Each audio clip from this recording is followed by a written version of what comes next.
I walked around with ankle weights all the time. Ate with my left hand, thinking that might help me in my game. You're getting me emotional here. That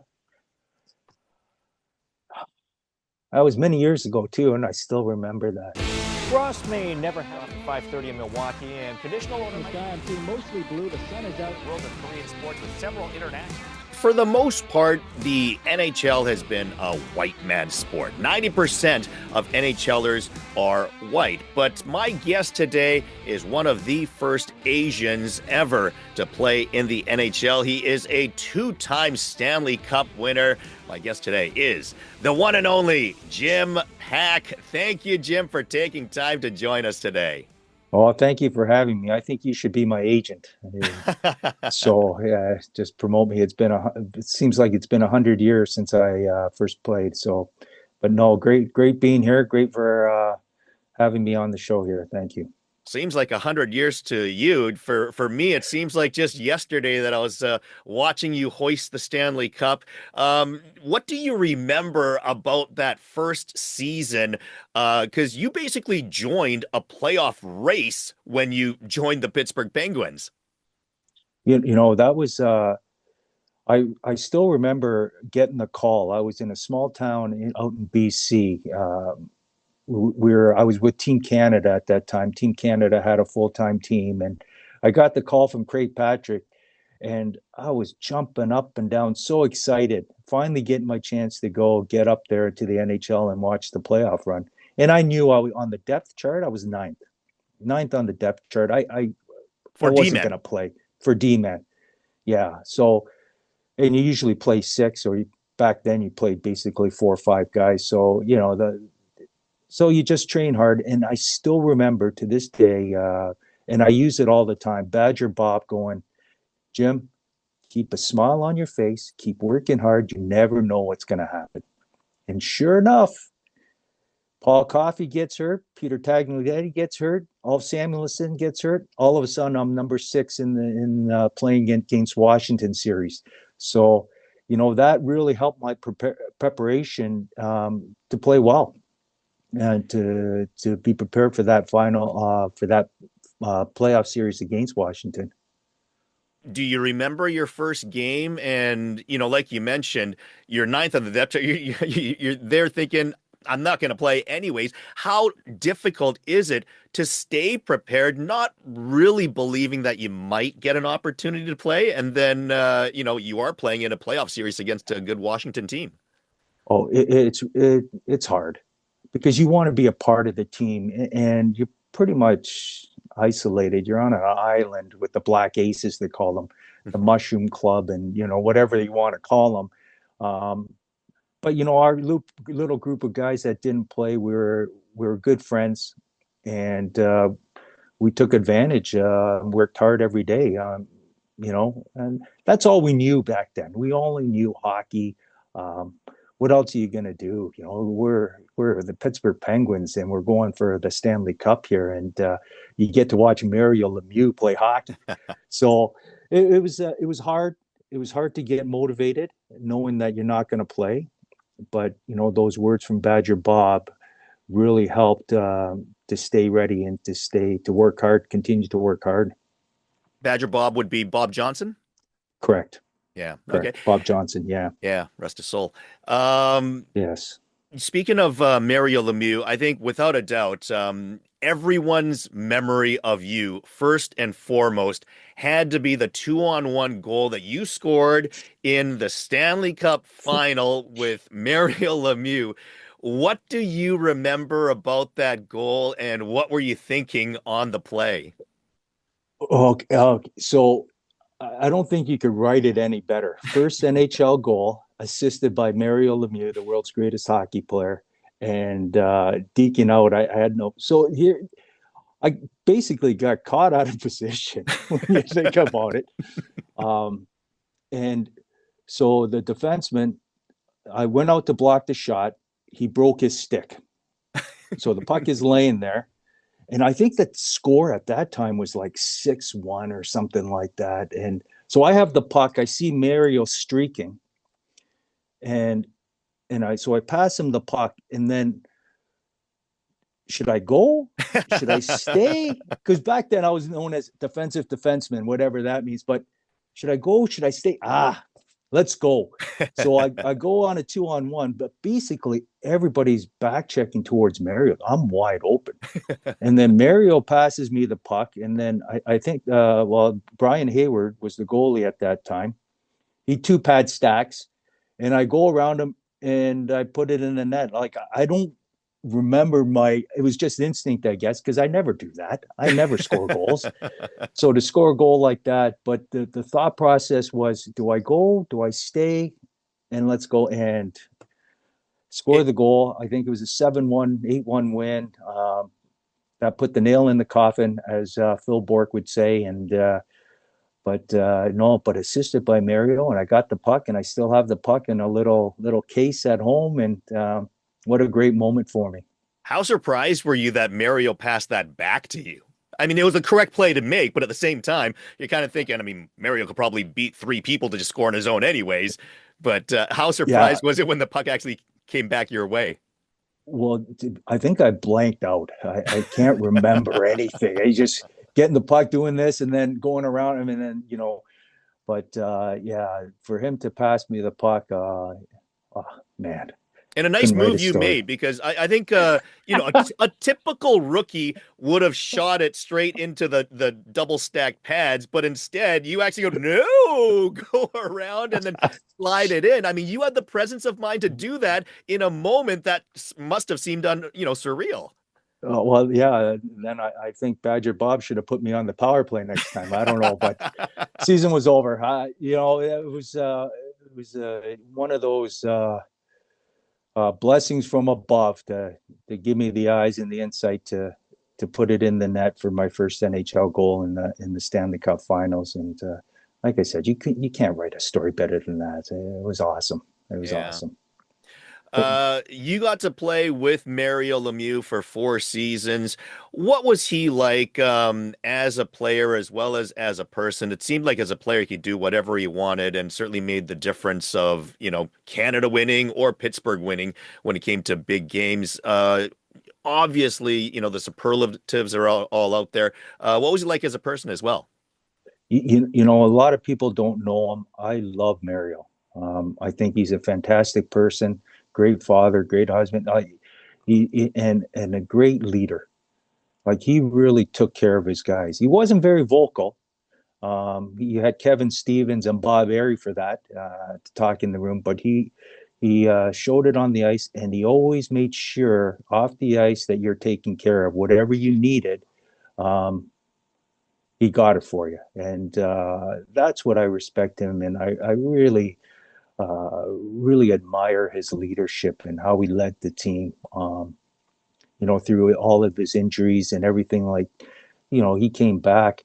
He never tied his own skates. His back was so bad. And people don't know this, that he had a special box made to put his feet up there. So then the trainer would come by and tie his skates up. He never wore socks. He never wore lace shoes. So he never bent over, because his back was so bad. And then he goes on the ice and does what he did. Respect, and you see the pain that he went through every day, and the stuff that he would do on the ice. And then it's just like, wow, this guy's special. And in that way, he did that, one, probably because he wanted to win a Stanley Cup, but 2, he wanted to win the Stanley Cup for his teammates, and he took it upon his shoulders, and he led that team to those 2 Stanley Cups. And then when he came back, and from his other injuries and stuff, and it was crazy.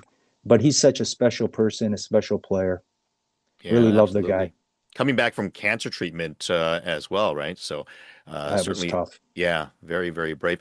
Obviously, a 2-time Stanley Cup winner, back to back. How was the second Stanley Cup different from the first for you? Because, it must have been different being there the whole season as opposed to just kind of joining in at the very end. Yeah, no, when you win a Stanley Cup, you win a Stanley Cup. But, I was playing more on a regular shift, and I felt more a part of the team and contributed a lot more. And from that experience and but winning a Stanley Cup is winning. Yeah, it was awesome. Again, to hoist that cup again, and it was. I don't know which is better. The first one probably because you always dreamed as a child playing road hockey. Every game you're playing road hockey is Game 7 of the Stanley Cup Finals, and so, that was a special time, and to be able to play and contribute and score a goal at that first year, real special. But then the second year, now you're contributing in a different way. Um, I think more contributing and being part of that team and to help that team win throughout the season and through the playoffs. It feels pretty good. Feels pretty good. 4 seasons with the Pittsburgh Penguins, and then you get traded to the LA Kings. What was it like, the experience of going through a trade? I mean, when you're playing for a team like the Penguins, do you feel like you're going to be a lifer with them kind of thing? And then it must be kind of, shocking, or how did that all come about to you?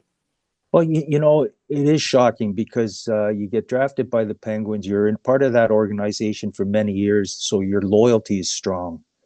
But then on the other side is you weren't playing much. You want an opportunity to play and contribute to a team with your experience of winning the Stanley Cups and going to the Kings. So that was a great opportunity in that sense. But what I remember, um, more of, I guess, a negative side. My parents came down to watch the game, and next thing you know it, I'm dressed in my street clothes and my suit, and told my mother I was traded. I'm Wow. going to LA, and the look on my mom and dad's face at that time, driving all the way down from Toronto and hearing that I'm getting traded, really hit them hard, I think, and it showed in their face. So that's the hard part, but it's tough getting traded. Um, there's a lot of things I wish I did differently. Maybe I should have worked harder to stay in Pittsburgh because I love Pittsburgh. Hmm. You know, Pittsburgh's a great city. I made some great friends. The hockey's fantastic. The organization's fantastic, and you know, but that's lesson learned, I guess. If I worked harder, maybe I would have had more ice time. I would have contributed more, and I would have played more. So, and then I wouldn't have been traded. I would have been a lifer. I Um, think people might expect a Korean or even a second generation Korean to maybe feel like I would much rather live in Los Angeles than in Pittsburgh. So to a certain degree, there must have been, at least an impression of going to Los Angeles. There must be some good things, and obviously the big one being that, well, now you've already played with Mario Lemieux, but now you become one of the select few people to have ever played with both Mario Lemieux as well as Wayne Gretzky. Yeah, no, that was a real positive to go and see and play with Wayne and be a teammate. You think about how fortunate I was and how blessed I was to be able to play with a lot of hockey Hall of Famers, Yeah. and be a part of that circle. But going to LA and knowing that you're going to be playing with Wayne Gretzky, Luc Robitaille, these great NHL hockey players, and hopefully they wanted you.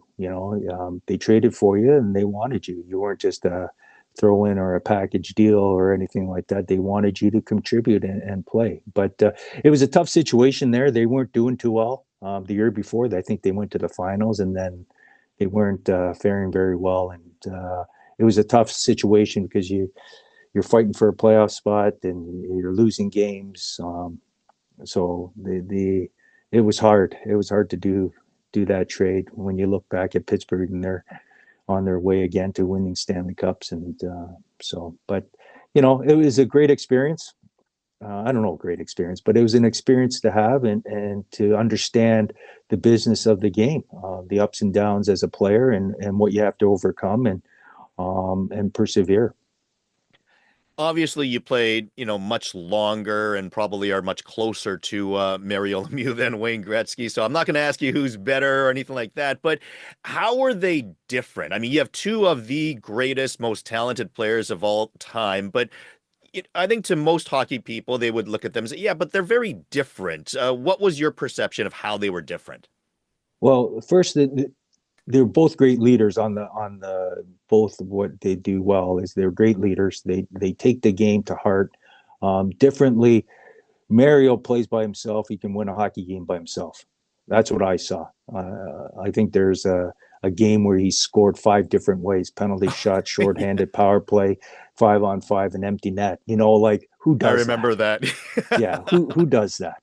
But Gretzky, he makes everybody around him better. Like you look at his wingers, they're all over 40 goal scorers, so and he makes his team better. And not saying that individual talent, like you said, it's hard to pick. Like, they're both great, like great people, great, great hockey players. And, but, like, I think, God came down and touched Mario on the head and said, you're going to be a hockey player. I don't care what you do, but you're going to be the best hockey player in the world. And Gretzky worked at it. He worked at it like when he was a child. He really thought the game, and his anticipation and where other players are going to be was second to none. hmm Let's look back to the start of everything for you. How old were you when you started playing, let's say, organized hockey? Or let's say, how old were you that you remember playing hockey? And then when did you start organized hockey? And this is in Well, Ontario, Toronto area, right? correct. I started playing organized hockey at the age of 7. I played house league. The jersey was Howard Johnson's. No, not Howard. What was it? Hardware store.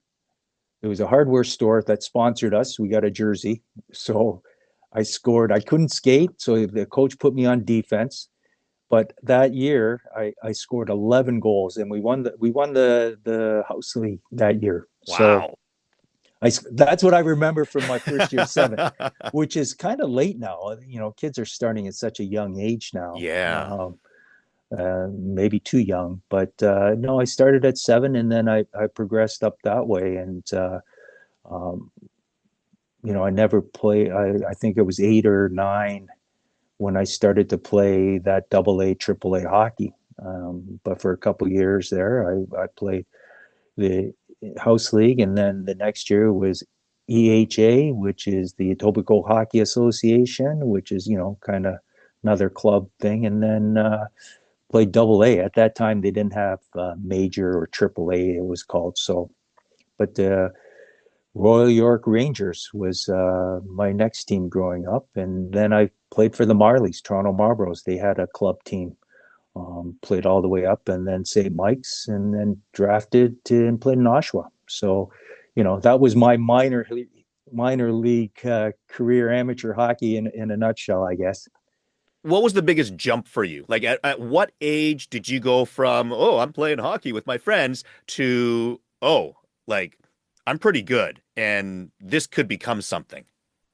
And I think that was at 16 when I got drafted to junior, Okay. to OHL. That's when I realized, oh, hey, I might have a chance now. You love the game. You play up to midget hockey until you're, 15, 16 years old, and then you get drafted into the O. And that's when I realized, okay, well, let's get serious. I might have a chance. And that's when the reality hit. Okay, now how do I become an NHL hockey player? It was a dream before. Okay, you're having fun. Now it's reality. Now what do I have to do? How do I have to work to get to that next level? And that's when the realization came in is, okay, 16, I got a chance. And things change then, right? Because at that point, when that realization comes, there must be something with like the mentality changes and the work ethic changes, the sacrifices changes, maybe even the way your parents see you and as, okay, this could be something like there things must just all change around you based on that moment then, right? Absolutely. Now you're self-motivated. It's not your parents pushing you to play or driving you. You're driving yourself. You can drive. You're motivated. Okay, now I got to go to the gym. You're disciplined. You sacrifice your friends and your partying, whatever you want to do in high school. You sacrifice all that because you have a goal, and that really changed my mentality on my work ethic. On I guess it's more discipline than anything. Um, I don't feel like going to. Well, I got to go to the gym. You know, and and and at that time too, my whole life revolved around hockey. Everything I did was for hockey. I wore ankle weights. I walked around with ankle weights all the time. Ate with my left hand, thinking that might help me in my game. You know, I ordered rollerblades from LA back in the day, from a magazine. My buddy and I, we ordered these rollerblades. We got them put on at the hockey shop. And from my friend in Toronto, he put them on my old Lang. I don't know if you remember Lang skates, but I put them Yes. on, and here I am cruising the streets with a hockey stick on rollerblades, and people are looking at you like, who is this kid? What's he doing? So, you know, everything I did was revolved around hockey. I eat, sleep, hockey, and that really changed, and which things sacrificed, schoolwork. So not very good in a Korean family, but you know, you know, but I did enough to get by, and um, so it did enough to keep my parents happy, anyways, on that educational part. But those type of things, um, eh, your friends, you sacrifice your friends, and you basically you're sacrificing your body because you have a goal now, and try and find different ways to better yourself every day. I took boxing lessons because I knew I had to fight. All these little things. I get my mother to. Oh, I saw this football player push a car in the parking lot. So Mom, let's go. I'm going to push the car around. You know, and there's a garbage hill called Centennial Park in Etobicoke there. Mother would drive me there, and I'd run up and down and around, and all those things I would do just to try to get better to play in the NHL, because I needed to. I Yeah. wasn't that gifted, but so I had to do what I say to the players now is it's more important what you do away from the rink than what you do at the rink. And but I got that from my parents, and that work ethic. You see my parents working hard and supporting their kids, and that work ethic came from my parents, and so I adopted that. Yeah. That certainly paid off. 1985, you were a ninth round draft pick, 170th overall. If we look at the NHL right now, they only draft 7 rounds these days, but you were a ninth Yeah. round pick back in those days. So, I mean, from one standpoint, obviously just being drafted, you must have been absolutely thrilled. But at the same time, I mean, certainly for a ninth round draft pick, there's no guarantees that you're ever going to make it. So, what do you remember about being drafted? Was it a phone call? I don't think it was like you're going to the arena to get up on stage, in those days. But what was that day like? And then how did things change from that point? The anticipation for that day was great. Your expectations, and um, the draft with that year was in Toronto, and so I was able to go, put on a suit, and go with my mom and dad.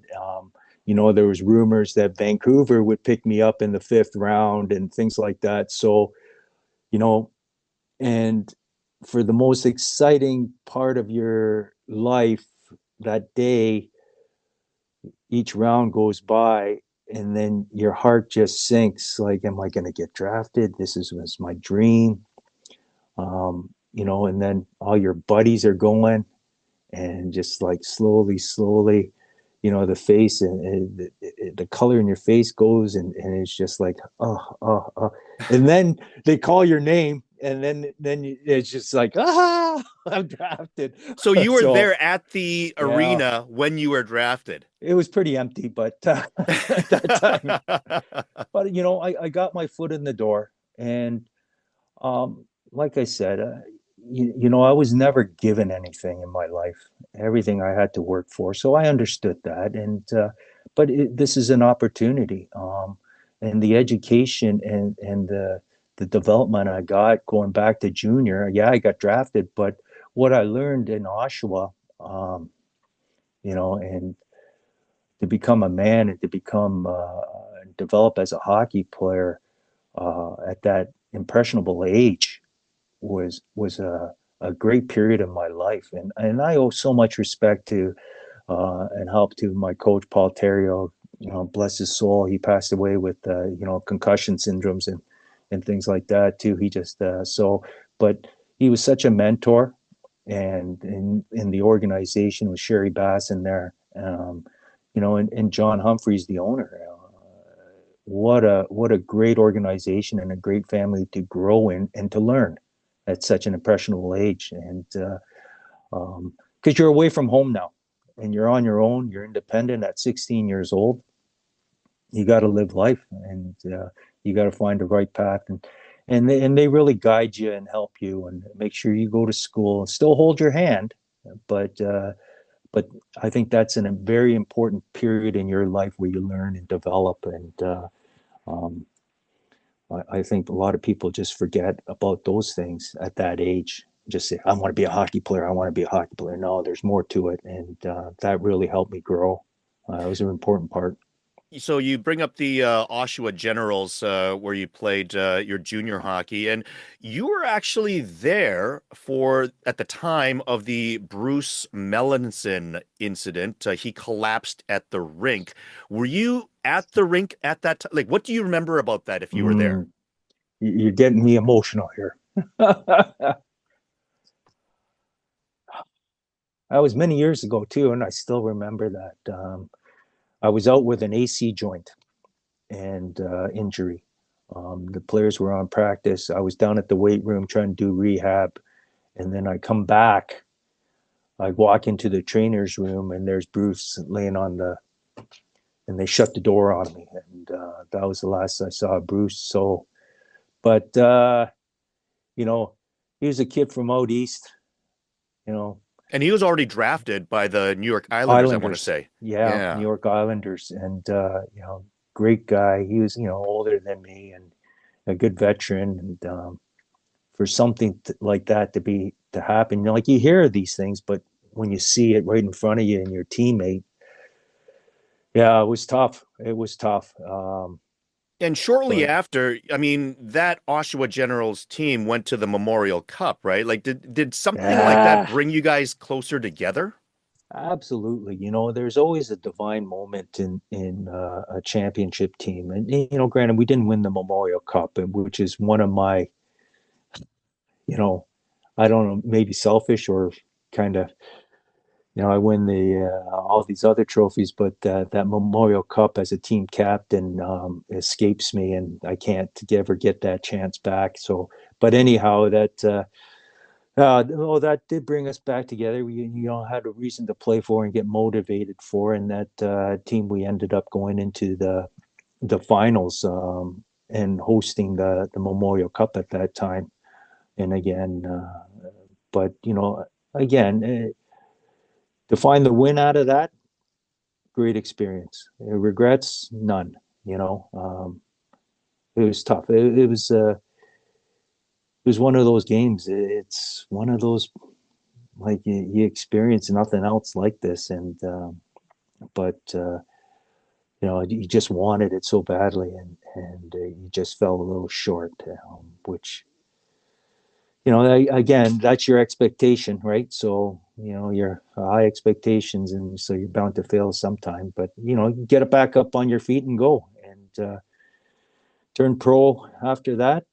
Went down to Muskegon. So didn't make the big team, and played 3 years in Muskegon. So which was Yeah. great. So after junior hockey, you're already drafted by the Pittsburgh Penguins, but as you mentioned, you actually stay in junior for a few more years, and then you go to the IHL. Um, were there moments like how deflating is it to be drafted, but you're not in the NHL yet, and it eventually takes you 7 years to get it to make it to the NHL? Were there moments where you start to doubt yourself, or you start to think maybe it's time to take a different career path? Do your parents, who are Asians, that are thinking school, school, school, study, work, career, get married, like we know how Koreans and Asian parents can be, you're not at the place that you want to be just yet. It takes you 7 years to get there. In those 7 years, how difficult was it to stay focused and believe that this could still happen? Well, and see that's like there was times is like, okay, you sitting at the end of your bed and you go, what am I doing? You know, um, but then you think about like I talk about the three P's: passion, practice, and perseverance. I have passion for hockey. I don't want to do anything else. You know, okay, I have to practice more, and then never give up. You got to persevere, never give up, and then sure, and then you get your break. Your preparation equals opportunity, and you get your break.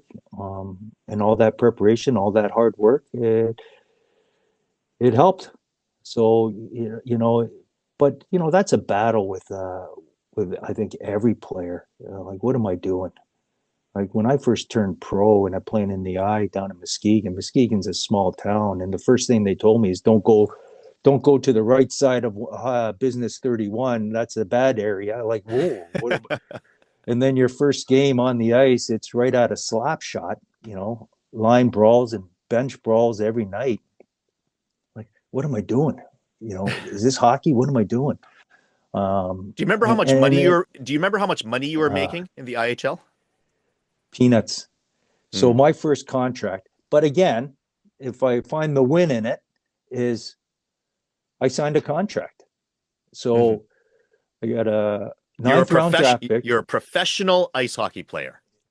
Exactly. I'm a hockey player now. I'm a pro hockey player. My first contract I signed for a ninth round draft pick was $5,000 bonus. I don't know if I should be saying that, but I guess it's okay. Back in those So days.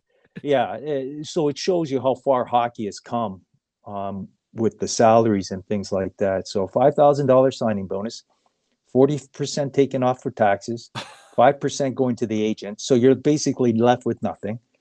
And then I signed a two-way contract, and meaning that you get your if you play in the NHL, you get your NHL salary, and then you play in the minors, you get your minor league salary. So NHL salary was 85,000, and then the minor league salary was 22,000. So my first year pro, I was making 22,000, Wow. which It, which is nothing. yeah, tough to But I live got off my of. foot in the door. But Yeah. at different times, I survived easily. Didn't know how to live, but tried to save money. And I rent was a studio apartment. I think like $350 a month, which is nothing. Um, you eat craft dinner or macaroni and cheese, and I remember the pizza $5 for two small pizzas. Those type of things. Like I go in training camp just to save money. There was a hotel, a hospital across the street from this old Civic Arena. I'd go to the hospital, eat in their cafeteria just to save meal money per diem. Things like that. Because you're not making much, and then so you try to save every penny, and um, but it didn't matter. It didn't matter how much you get paid back then. You're playing the game you love, the thing Hmm. that you dreamed and worked hard for. So, but then like to your question, it was a grind.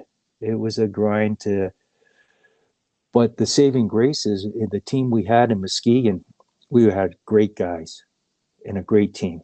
So, we it's always fun when you win, and it doesn't matter what city you're in. it's always fun when you're winning, and that's what we did. And the guys were close, which made it a lot of fun. Hmm. Beyond playing in the NHL and IHL, you also played in England a little bit as well. What was it like? What's hockey culture in England? Because they're obviously much better known for their football or soccer compared to, playing hockey in North America. What was it like there, and was the pay any better? Is that why you're overseas? No, I was winding down my career. I knew I was going to retire soon, and I was married, and my daughter was born there, and so, but I was getting older. I thought I needed a change, but I wanted to finish out my career and experience life, experience the hockey world. So I went to England, and it was a great experience. Um, the hockey fans were very educated, but they still love the fights, the hooliganism or whatever. Is that a word? I don't know, Yeah. but they love the fights, and they always love the tough guys over there. But the fans were more involved um, with the team than they are back in North America. They had access to the team, and then they became friends. And Mm, so I made some great friends over there, which really helps in a new country. Um, but the brand of hockey was really good too. I was mm, surprised. At that time, it was called the Super League. So basically, it was all the Canadian imports because of the mm. British Commonwealth, and so they were able to come over. And but the pay wasn't great. But you had your perks and things, and you're still playing hockey. So, but again, I look back, and my daughter was born there. I made great friends. The hockey was good. Uh, so it was a great life experience for me, and I really enjoyed England. I really enjoyed it, and it was going to a country where they spoke English. Well, Mhm. tough to understand. When I first got there, it was tough to understand their slang and their lingo, but no, it was good. I really enjoyed that.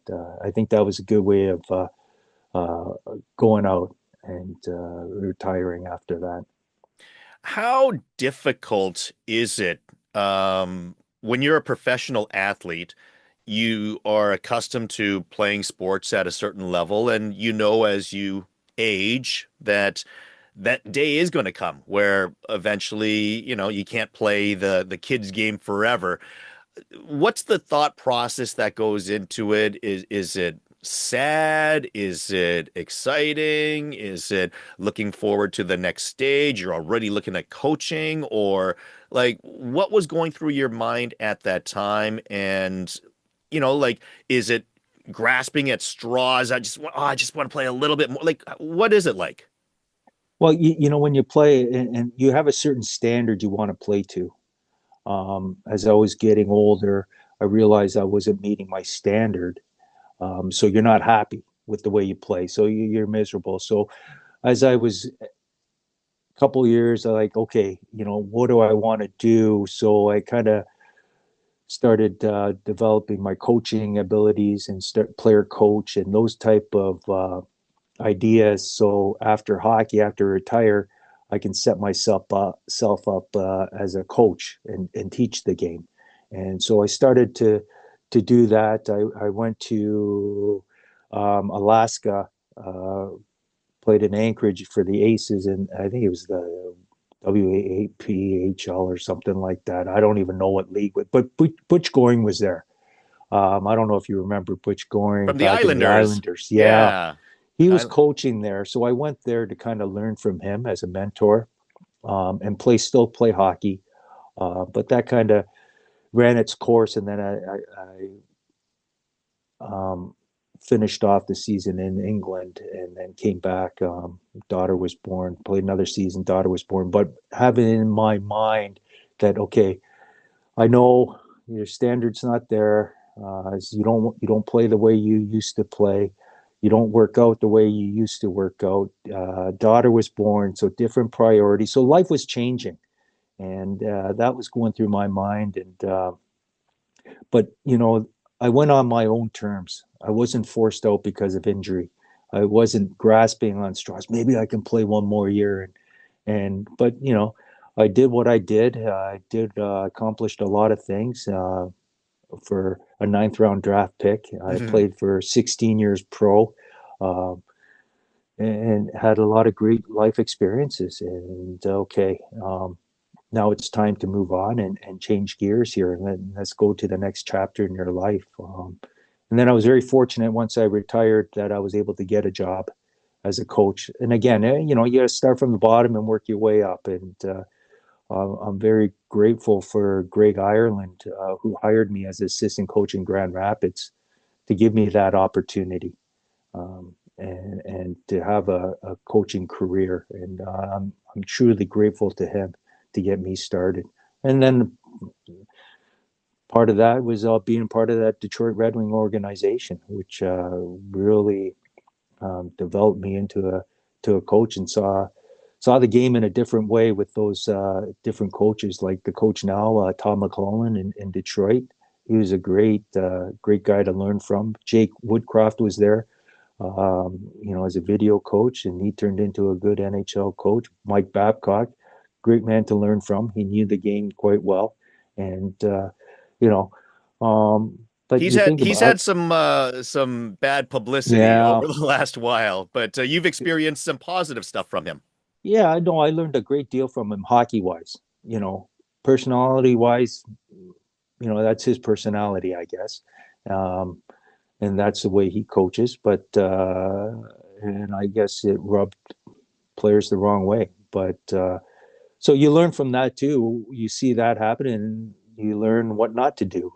But his ability to coach and to analyze video and to see the game and to apply systems was fantastic. And I learned a great deal from them. Perhaps not everyone knows that you have been the head coach of the Korean national team. You're head coach in the Asian League right now. So you've been coaching, as you mentioned, a lot of years, but you've been the face of ice hockey in Korea for the last while as well. When we look at your personal style of coaching, what would you say that you are? Were you more of a teacher, a strategist, a motivator? What is your persona as a coach? I think you have a foundation, and you coach what you know. I think that's the most important part, is you coach what you know and you experience. But I think the most important, you have to keep evolving, giving the players something new all the time, because they get bored easy. Their attention span is like a gnat. So and I was once a player too, I know. And so you have to keep evolving, but not changing in who you are. And there's a lot of things I did that I would do differently too. But that's all learning experiences as you go. But every team is different, so you have to adapt and change. Some teams you have to motivate. Some teams you have to teach. Some teams you have to do other things. Some teams you have to yell and scream a lot. And sometimes you just have to go back to basics and teach hockey 101. And so there's a lot of teaching involved. And that's what, and not only on the ice, but off the ice. I think I assumed a great deal when I first came, which was not very good. I should never assume, because what do you do when you assume? You make an ass out of you and me, right? Uh-huh. So, but understanding the culture was a big thing, and how these players were raised and how they were taught. So starting to learn about the culture, learning about those things helps you develop into a coach over here. And everybody's different, and every year is different. So you have to keep evolving. And I think my personality when I first came, I look at some old videos of documentaries or whatever going through that run to the Olympics. All you see is me yelling and screaming at these players. And I look at it and I'm going, do you really want to be that kind of guy? So, I won't change. I won't change. I'll that passion, I guess that intensity and that passion will always be there, but I have to learn to kind of turn down the volume a little bit. So and pick my spots. But you know, I keep telling myself, you got to change. I won't change. That's At who least I am. you can acknowledge that at least. Yeah, I just have to turn down the volume. That's all. Yeah. I just turn down the volume. One of the things that you were tasked with was you were hired, I want to say in 2014, and then you were tasked with getting Korea into the 2018 Winter Olympics. And typically, the host country is given an automatic berth in every single sport. However, for the Pyeongchang Winter Olympics in 2018, even though NHLers weren't going to play in those games, they weren't going to give you an automatic berth. You had to earn it to a certain degree. How difficult and stressful was the task that they put on you for that? It was daunting, I'll tell you. You know, like where do you start? And that was the where do you start, and how do you go about doing this? Was So it fair what they yes, asked of you? for well, you know, they put some guidelines. They had to have, you know, first they said you had to have an import coach. You have to have import players. You have to have these, you know, you have to get to this world ranking, um, and those type of things. Which is, ooh, we're 23rd ranked in the world right now, and You almost didn't make it. no, it was touch and go, but as the years went on, the 4 years that we developed, we ended up in 16th. So Which we is exactly climbed. what you needed to get to that you Yeah, barely made. Like when you got to 16th and you actually now made it. What was that like? Like they give you this impossible task, but you actually do it. I mean, that must have been just crazy. well, that was a gold medal. Like we went to we did things that we've never done before, and um, it was an incredible run. What a journey! How how the players they were like sponges, and they just like, coach, give me more. I want to learn. I want to get better. I want to give me more. And so okay, and you know, everything I learned in my experiences, I handed that down, and I surrounded myself with good people. First calls I made were to Richard Paek, another Korean that played in the NHL. He was playing in Switzerland at the time. He came out of retirement to help me and help the program, which I'm very grateful for. But I wanted to try to keep everybody Korean and more natural as possible. And then my video coach, Sam Kim, he's a video coach in Toronto Maple Leafs right now. So, you know, to me, they're great people. And most important, we got along very well. And I think that's the key to a staff, is that you get along. But to make those, it was daunting to climb up. But you know, thinking back, that whole journey, I've never cried so much in my life. Oh my gosh, I was so emotional. You know, because your national pride's on the line. You know, and every level that we reached, it was so emotional Hmm. because we've never been there before. We've never done it, and to see, and then you sit back and you watch the players and everybody around you, and you see what they've done and what they have accomplished is just, oh my gosh. And it's so emotional when we won in Ukraine to go up to the top division to hit 16. Like, oh my gosh, like what a time. You know, it's such an emotional time. You mentioned Richard Paek joining you as an assistant coach. That was not, like you mentioned, not too long after he was, you know, still an active player in Europe. He had, you know, been a successful NHLer as well. How tempting was it to just have him play on the team? And had he been a player on the team at that age, how good would he have been compared to the rest of your team? Oh, he would have been fantastic. You know, he was a great NHL player. He had he had lots of check marks. He could play offensively. He learned how to play defense. He worked extremely hard, and he would have been a great player. But being a part of the national team, you have to have a Korean passport, and so that would have been a process for him. And then he would have had to go back to the army, and I don't think he wanted to do that. So, Oh, they were going to make him do that. They weren't just going to like yeah. the So, way that but they gave it the other Canadian, like Brock Burdunsky and some of the others. They couldn't give him that option. yeah, so because he's Korean, I guess. So, the Brock Radunsky, Matt Dalton, those guys were a special case that the government allowed Yeah. without going to the army to get their citizenship. And that, those were, I don't think they allow it anymore because people abused it. But at Yeah. that time, the government allowed that. But then they had to study too. They had to learn the national anthem. They have to learn the culture, and they had to put their work in. They weren't just given the passport. They worked for it. They had to be in this country for a couple years and play and learn the culture, learn the language, and do that. So it wasn't just here you go, you're Korean now. No, they worked at it, um, and very thankful for it. They were a big part of raising the standard of our Korean hockey. Um, If for the 2018 Olympics, I mentioned that NHLers did not participate for those Olympics.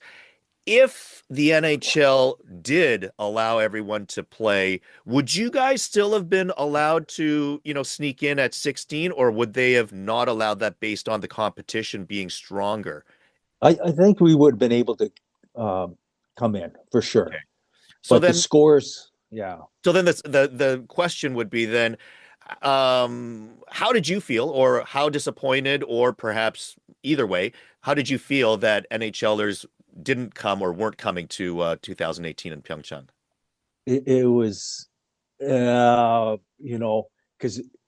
looking back and watching these Olympics this year in Italy, Yeah. that was Four Nations Cup. oh, it was just like, oh, Yeah. good thing we didn't play against those guys. So like that was a good brand of hockey in the Yeah. Olympics and the Four Nations. Like, yeah, that's.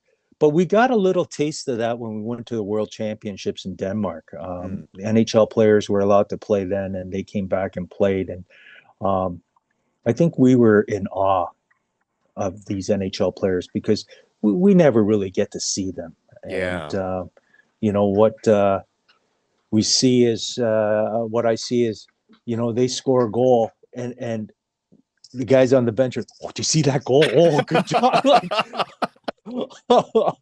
you know, and then after the game, they're like fans, like, hey, can I have your stick? Can I have your autograph? Can we take a picture? So they're fans too. And Yeah. but it was kind of you look back and it was kind of a blessing that they didn't come, to be honest with you. So, but well, like I said, we won the gold medal.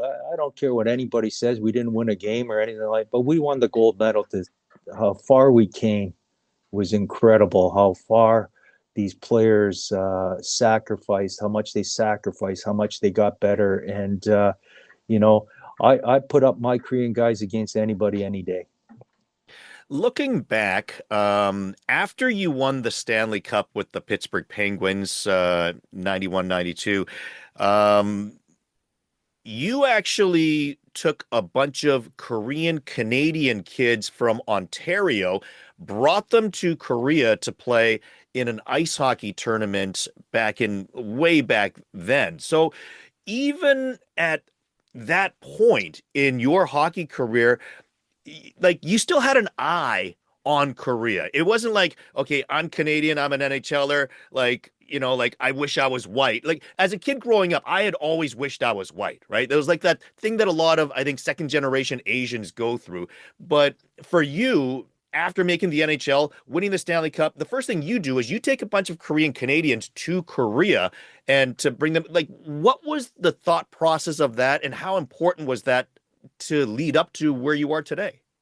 Well, I've always done work. I still remember 1982, 83.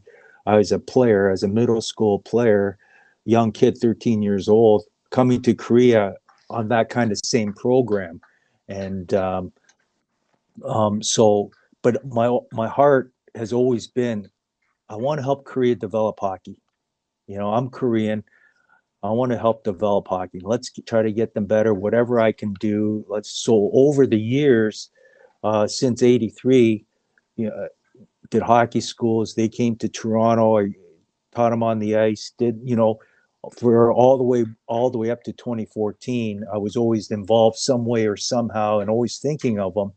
I don't know if they were thinking of me much, but I was always thinking of them and how they're developing, always keeping tabs on them, and always had it in my heart to be a part of this program, to coach the national team at one time, or even play at that time. But now to coach was kind of like a life dream. How aware were you in terms of you being the first Korean to play in the NHL or the first Asian? I think there was an Asian, Larry Kyung, I think it was, that played in 1948. He played one game for the New York Rangers. It was a year after Jackie Robinson had broken the color barrier in baseball, but he played one game and then was never seen from again. It almost seemed a little bit ceremonial or ceremonious to have him play that one game and then kind of disappear. So, when myself growing up as a Korean, sees another Asian playing, you're the Asian face that I remember as being kind of like the first Asian, certainly first significant Asian ice hockey player. How aware of that were you before actually debuting? And, what was that like? Like, I think personally, I really didn't think of it too much. I just wanted to be a hockey player. Mm-hmm. Yeah, Too focused on the goal? yeah, and it didn't matter if I'm going to be a hockey player because I'm Korean. No, Yeah. because I love hockey. I'm a pro hockey player now, and I am Korean. Mm-hmm. And so, which I'm very proud of, and for people to acknowledge that, it really gets into the heart that there's some national pride, and that people can, maybe I can do it. He's Korean, so to see it and believe it, and not be discouraged, and not. But that's people have been great of recognizing that, and for myself to recognize that, it's a special honor. To be honest, it's a real special honor. I think, as you mentioned, like when you're in the process, I mean, like you said, you're just trying to make it as a player. It doesn't matter if you're Asian or what have you. But when you look back on it in hindsight now, I mean, at the time, not just being an NHLer, but it's not like there were any Asians in the NBA. There was no Yao Ming back then. There were no Asians playing NFL football.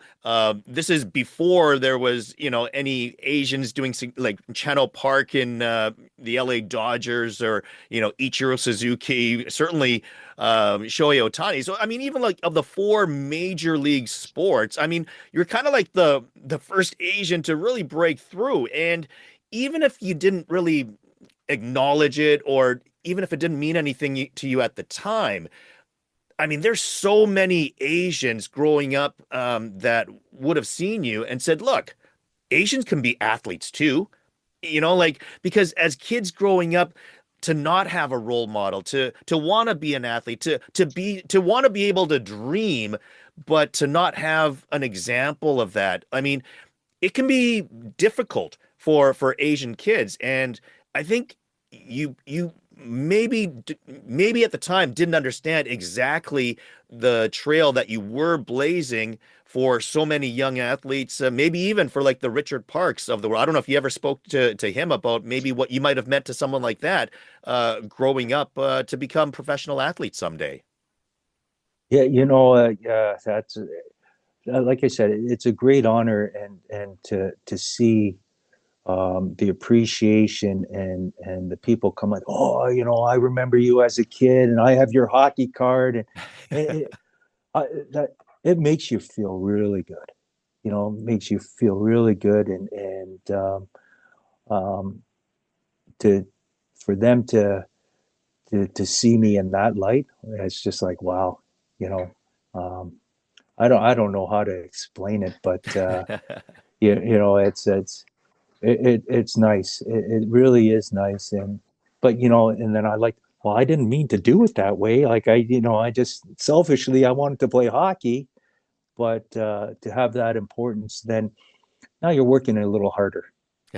Now you're understanding and you're working a little harder, and now you're trying to, um, not, you've gained their respect that way, and now you want to keep it. And, um, so you continue to work hard and continue to try to influence people, but getting better every day for yourself.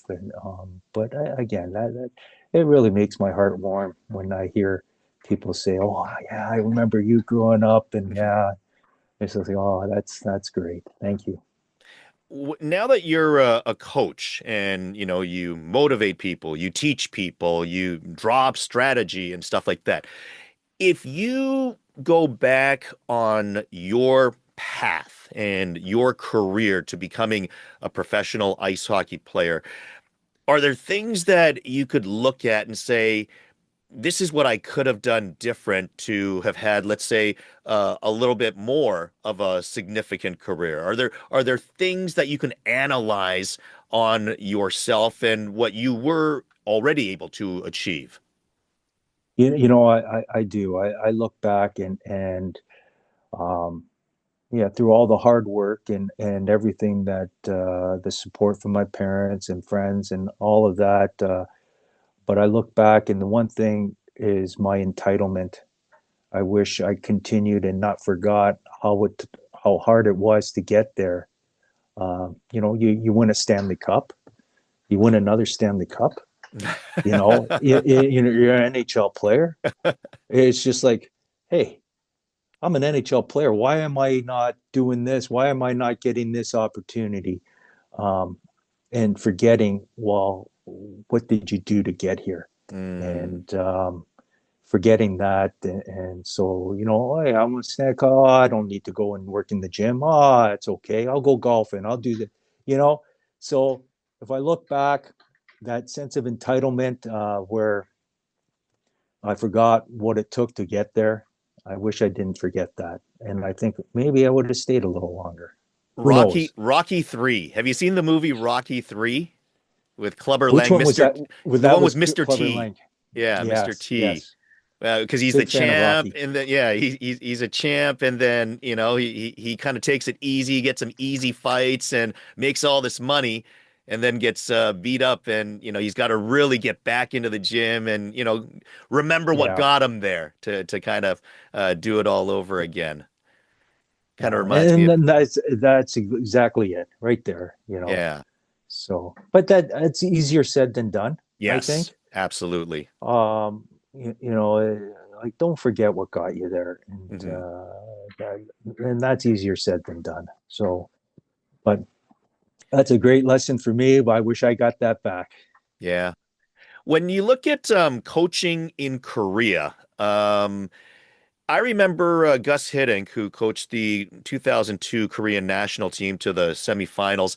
One of the things that he always said is, coaching Koreans, it can be a double-edged sword because the great thing is you tell them to jump and it's, oh, how high? Or you tell them to run, where? It's just you tell them to do something and they do it. And they're very diligent.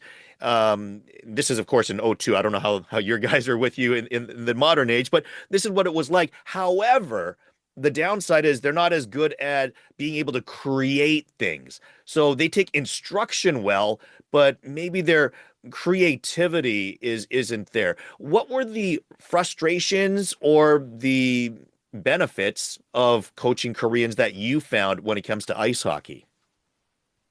Well, the biggest thing is understanding the game. Like you said, they're great at doing whatever you tell them, and they work extremely hard. No problem. But why are you working hard? Why are you doing this? What's the understanding? So teaching the whys, and so they can understand and develop. So now they can be creative. And they're always taught, like, to me, what I see Korean hockey as, hockey here is taught as an individual sport than a team sport, meaning Really? that where you get the puck, you go as far as you can, and then the next player goes, he gets the puck and he goes as far as he can, or the best player does that, right? So the play away from the puck is, where do I go when he has the puck? They don't know. They don't understand the whole system part of it, because they haven't been really taught or understand it. They haven't grown up watching the NHL like every Canadian kid has. Yeah, and that's all part of hockey IQ and hockey sense, is watching. They watch highlights. Yeah, which is totally different. Yeah. So they're on the ice trying to do the Michigan and doing this and that. They're like, and then you think about the game. How many times do you touch the puck compared to don't touch the puck? Yeah. So what are you doing when you don't have the puck? Those type of things. What are you doing to help the puck carrier to be more efficient or to create an opportunity? So where do I have to go? Those type of things is so important, away from the puck, but trying to teach it. That it's hard to teach in a short period of time with older guys that haven't been taught that. It's important to have that foundation when you're younger, to have that game experience or whatever, or just that creativity. Like, we grew up playing on the pond and shinny hockey. Mom would drop you off at the rink and you'd pay your $5 and you play shinny all day. No referees, no coaches, uninstructed. And then that's where your creativity. Everything here is controlled, and same in society now. Like my kids, everything's controlled because we're in fear of something crazy happening too. Yeah. But that ability to drop your kids off or go and let them play in the park and create their own imagination and create their game, has kind of been lost. And and I try to, hey, day off, guys, let's just go and play some street hockey. Oh, what is that? That's when I had the most fun. No instruction, street hockey. They don't know anything else, and they just. But that was the hard thing to overcome and hard to teach, is the whys. Yeah. When I look at Korea and their short track speed skating program, I mean, we're talking about the most successful short track speed skating program in the world. They have more than double the gold medals of any other country, by far. So how is Korea so good at short track speed skating? Is it frustrating to see that, but then to not have that success in ice hockey when you're a coach? Like, you want to just kind of take some of their best athletes and bring them over to your side. Is that frustrating? What can Korea do to become better at ice hockey? Well, first we have to have numbers. We have to have the competition for the sheer numbers. You're going to get better. And then just you look at short track, it's like an individual sport. Yeah. Really, like, how many team sports does Korea do really well in? Not very many. So as an individual, I don't understand that concept, but I think if we have the sheer numbers, because short track, they win a goal. You know how many short track kids skate? Like, I come to the rink in the morning and there's kids early in the morning working on short track. Yeah. You know what I mean? Like, Yeah. it's like, never seen one in Canada. No, but Canada does well. But Yeah. you got to go to Montreal and come back for that. But like those type of things. But and you look at Canada, they have over 600,000 registered hockey players. Yeah. We have 3,000. Oh, with that a population. Little. Wow. With a population of how many million? Double 40 million. Canada's population. And we only have 3,000, and maybe 1,000 of them are amateurs, like elementary. The other are adults or club teams, or you know what it is. So tough.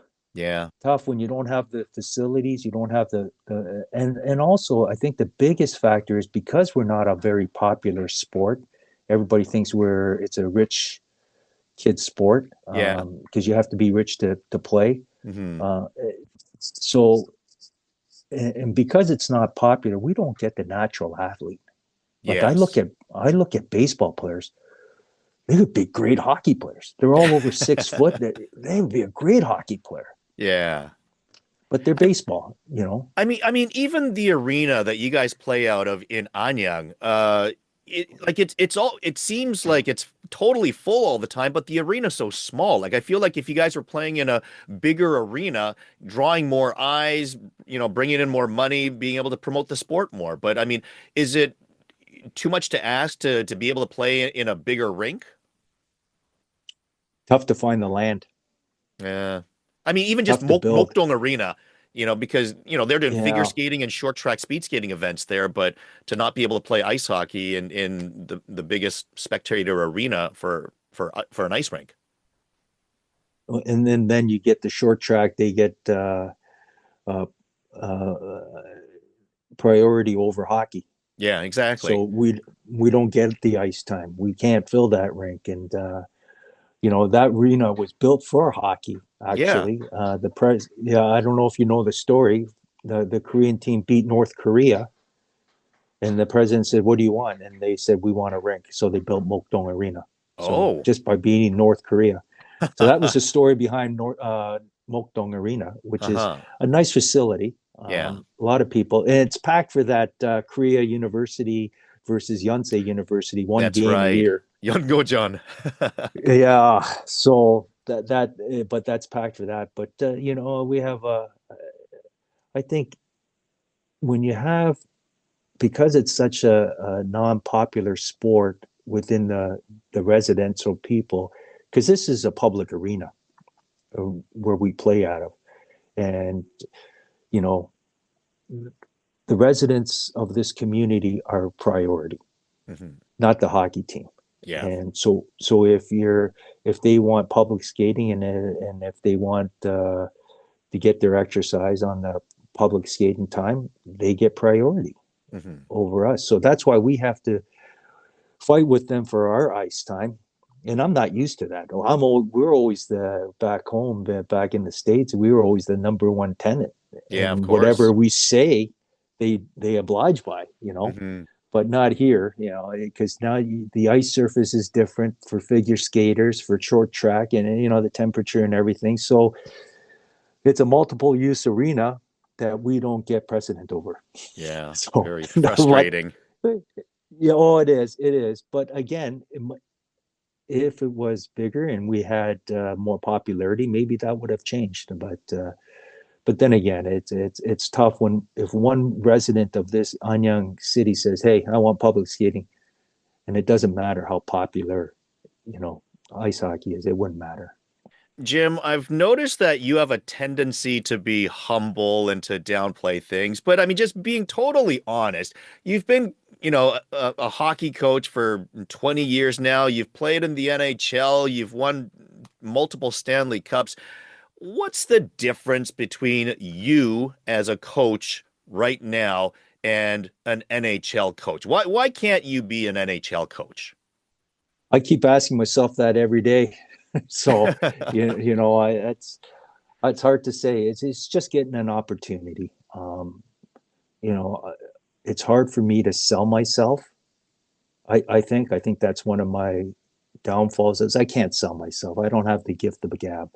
But you give me the opportunity and I'll show you. I did that my whole career, my whole life is that I'll show you what I can do. Just give me the opportunity. And I run into a lot of times where, um, you know, that opportunity is not there because maybe a GM is new and he doesn't trust himself. He's not secure in his abilities. He has to trust a young guy like me, or um, A I young don't want guy to like say. you, no offense, I but know. how old Yeah, are I'm, you I'm now? getting, I'm getting. Yeah, I'm just thinking way back when. Yeah, getting that opportunity, but the mind is still sharp. Um, the But I ability mean, with what's the coaching carousel or the process? How does it go around? Like who are the type of people with that haven't already, obviously if you've been an NHL coach and then, like you've been fired for whatever reason, and then you get back in with another team and stuff. But for the new people that eventually become, an NHL head coach for the first time, what do they do different that you haven't done? I think their ability to sell themselves. Um, I see that with all these young coaches. They have a good track record down in junior or the minors or something like that, and somebody likes them. Somebody's in their corner every day. Let's hire this guy. There is a confident GM that says, "Well, let's take a chance on this guy. He has good credentials, and um, let's give him a chance." But that I've been trying and trying, and it hasn't been working out very well. But who knows why? I don't know why. Maybe I'm not done here. Maybe the opportunity for me to be here was for me to be here. So I'm not sure. Maybe my time is up here, and then maybe I'll get an opportunity in the NHL in some capacity as assistant coach or NHL coach or a head coach. Who knows? But it's just being able to have somebody in my corner to give me that opportunity, like Greg Ireland did. Greg Hmm. Ireland, he gave me an opportunity, and we were successful together. I thought we had a good tandem, and I showed him what I can do, and now with the international experience and growing a team from nothing to that experience, I can apply that to any team. I can also, with all the coaches that I've had over the years. I can learn and apply that. But again, most importantly, I can apply what I know best and whatever I believe in and coach that way. And I think I'm a pretty good candidate if you give me the opportunity. But On that's, paper, on paper, I mean, once again, all the achievements that you've done throughout your career, both off and on the ice, they speak for themselves. But at the same time, when it comes to coaching, I feel like credibility is very important. And again, on paper, you clearly have all the credibility necessary to reach whatever level. But at the same time, is it possible that there could be some organizations that might feel that an Asian face isn't necessarily going to be as believable or as credible to be the leader of the players that they've got to preach to?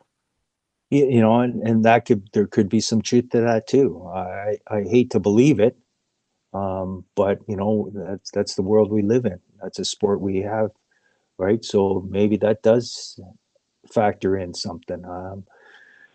Just like over here, maybe I was better fit for than a white guy. To put it, I don't know, but Yeah. there's probably is some prejudice for sure. Um, but You must have obviously being the first Asian or Korean NHLer, and you must have obviously endured racism at various, if not every level of your career at some point or other. I mean, what were some of the things that maybe you had to endure that people don't know about? well, throughout my whole life, growing up as a minority, right? So you learn to hone in on your skill and let them judge you on your ability, and not what you're if you're Korean or whatever race you are. And so really hone in on that, become a great hockey player, be better than the next player. And but I learned if that was if I really let that affect me, I wouldn't be in the position I am today. I think if I had a chip on my shoulder, and I just like, for me, it was water off a duck's back. And okay, yeah, I've heard that before. Be original, and then I go out and score a goal or something. So like I've heard it. Be original, man. Come on. Hmm. But at times too, I still remember I went into we played the Cornwall Royals. I went into their bench and knocked the kid out. So, and that was okay. That's enough. No more now. You know, but it was. probably a lot more there than I really care to take notice of, to be Mm. honest with you. I'm just worried about playing hockey. Yeah, I mean, So obviously the name calling, perhaps even from the stands, whether it be from the bench, but like that you noticed, and nothing like you're being passed up for playing time or anything like that, even if you're a better player than somebody else because coach's kid or because he's white or anything like that. no, I never noticed anything like that because I was always the best player. So no, I just, but I still do remember though my first year pro, and we'd go into all these little towns because at that time the IHL was made up of all these little small towns like Muskegon, like places you've never even heard of, Flint, Saginaw, Fort Wayne, you know, um, I guess I don't know if I can say, or lack of a better term, like real redneck kind Sure. of, you know. But and I still remember, and I have an older brother, 2 years older. He's a big boy, bigger than me. He's a big boy. He came to visit, and we went on the road. He was allowed to come on the road, and we were in Fort Wayne. And every time we went into Fort Wayne, there was always this guy in warm up, standing up there yelling top of his lungs in front of kids these racial slurs. And it was like, are you kidding me? Like at this time now? Like, but again, we're going into these towns where they don't know any better, I guess. And Mhm. so my brother, he hears, I said, Phil, my brother's name is Phil, like, watch for this guy, every game. And sure enough, this guy starts off. And then you see my brother walking down the street. And I go, oh my gosh, what are we going to do? We're going to get in a fight here. We're like, so, but, he took care of the business and he never said a word after that. But, you run into those silly things. And, Sure. and the disheartening thing is you hear those things and their children are right beside them. Yeah. And it's just like, come on, man, come on. Hmm. Like, which is sad. And that's like, there's so many stories. Well, not so many, but there's, which affects the kids, your kids. Like, and it's just like, come on, man, you know, Yeah, you're be you're better. you're tough enough to handle it, but that doesn't mean that everyone else is. Yeah, no, and still, like my kids, they get it too at school and stuff, and it's sad. Um, and you don't know what to tell them Yeah. because it affects somebody differently. I would joke around all the time, but once malice was involved, then I get pretty upset and take it matters into my own hand. And back then, you can punch somebody out or whatever, you can fight. Now nowadays you got to tattle and you got to, but it's a different time. Yeah. Let's talk Yeah, about some fun so stuff. Speaking of which, do you have a most memorable fight? Because if you search Jim Paek NHL, you see your goal come up, but then beyond that, we see a lot of fights. Do you have a most memorable or favorite fight that you've had? I'm surprised you can see that on the old VHS. Oh Yeah. yeah.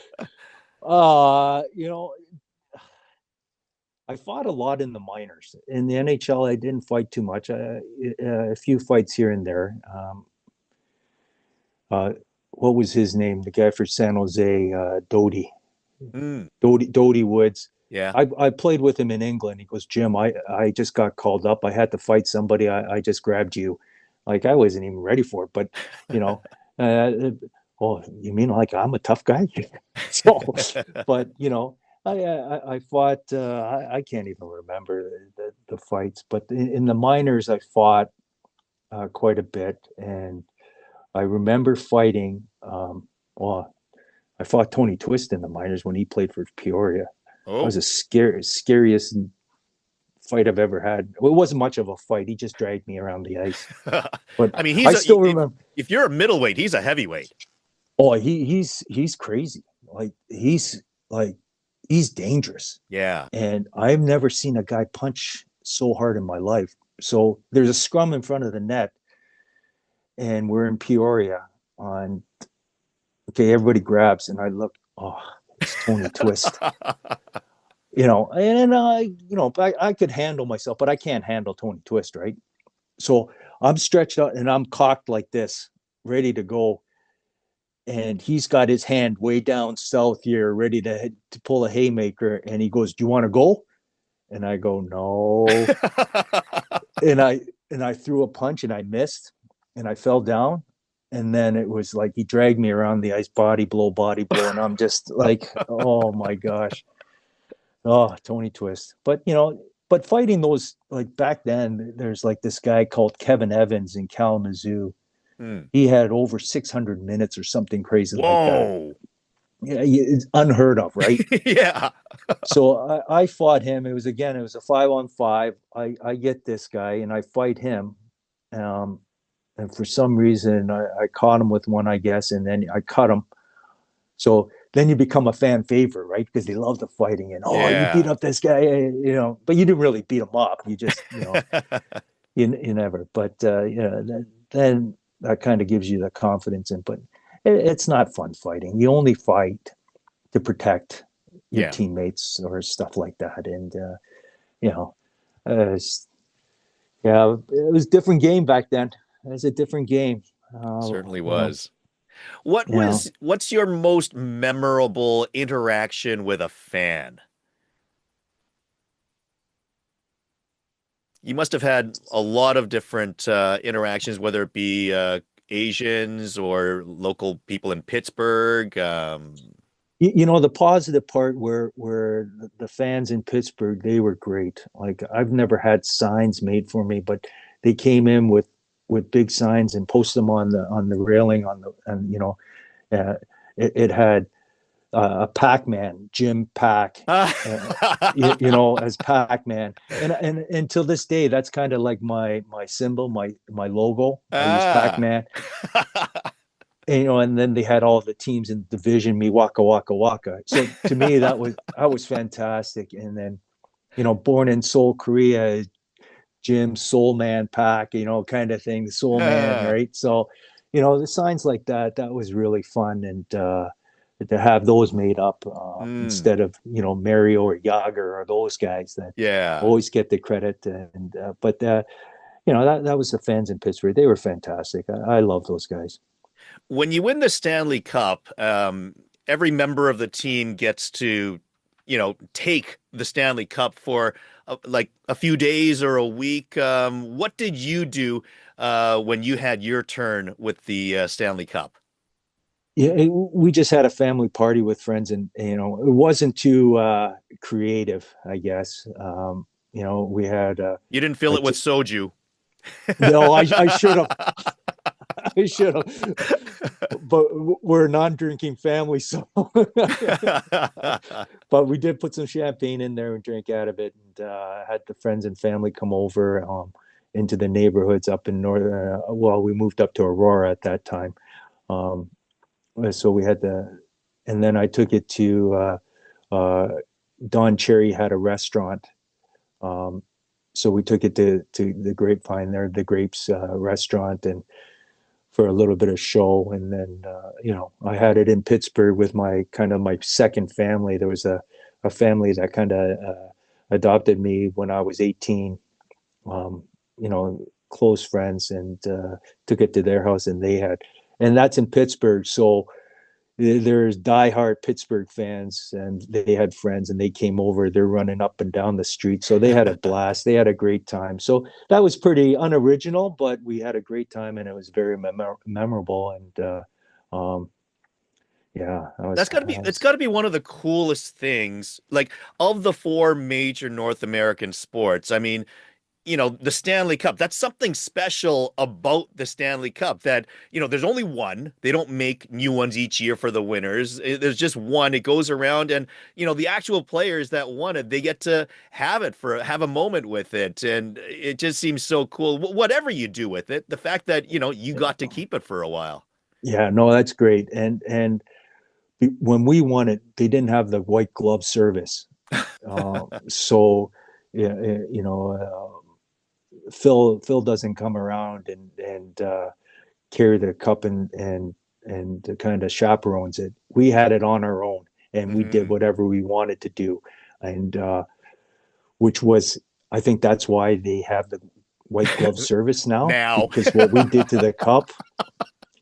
That year we won the cup. Oh my gosh, in '91, like, so we partied at Mario's house, Uh-huh. and Mario had a beautiful home. Like he had a waterfall cascading into a pool, and so Phil Bork, he's climbing this waterfall. On top of the waterfall, he's holding it up, and then he throws the cup into the pool. And when something heavy hits something in the water, it's like concrete, right? Yeah. So bloop bloop bloop, the cup comes up, the cup.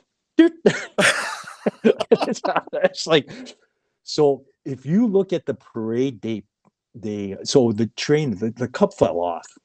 So our trainer had to go and fix it. He put a screw in or something.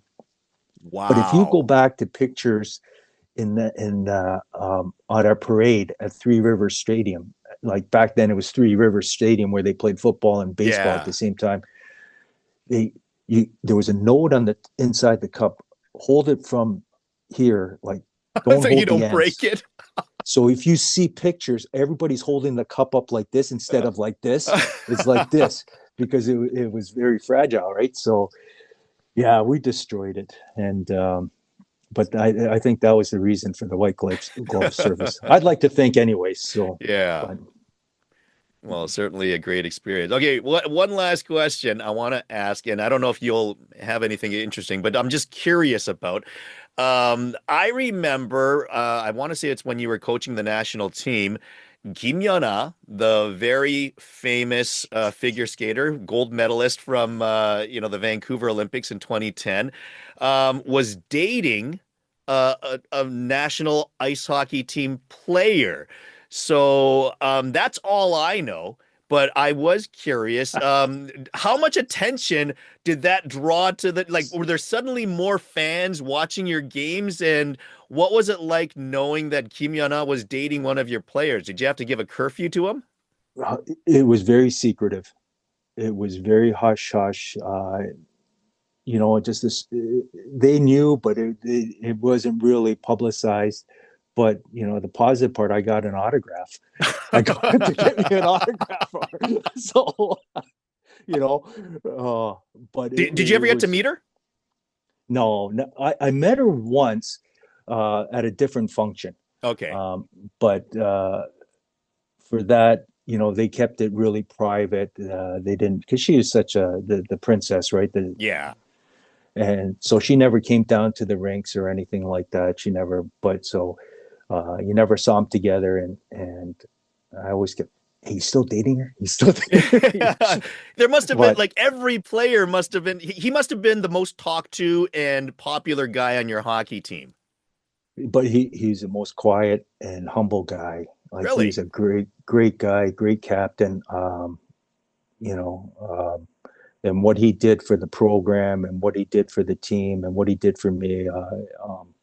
Put everything aside on all the outside publicity or whatever that you had on the ice at the rink. He was A1, and I respect him for that because there's a lot of distraction there.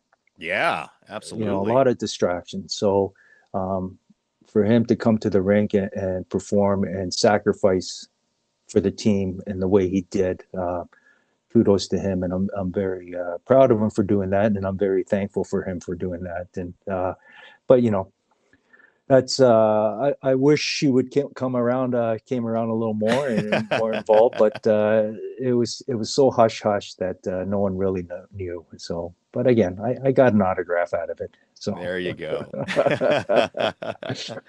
All right. Well, that's all the questions I had. Was there anything else that you wanted to talk about or bring up or anything you want to promote at all?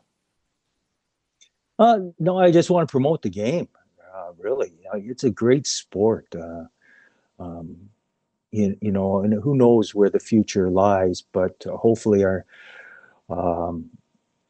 will continue to grow, and the kids will get more excited, and other countries, not only North America, will see our players that they're pretty talented. Give them an opportunity, and that's all we ask for is give us an opportunity.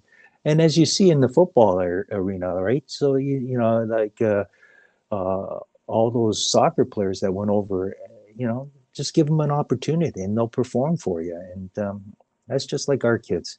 Um, we're getting the experience, and hopefully someone will give us a chance. And maybe with their exposure, maybe more kids can go, and that path and that road will continue to grow. But again, they need support.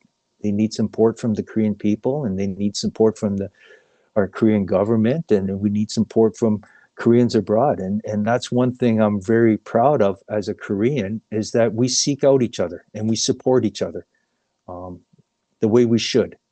And when we were in Canada as an immigrant family, we immigrated to Canada. It's a, Koreans took care of themselves, each other. And I think that's an important part where we have to do that more here in Korea too. Take care of each other.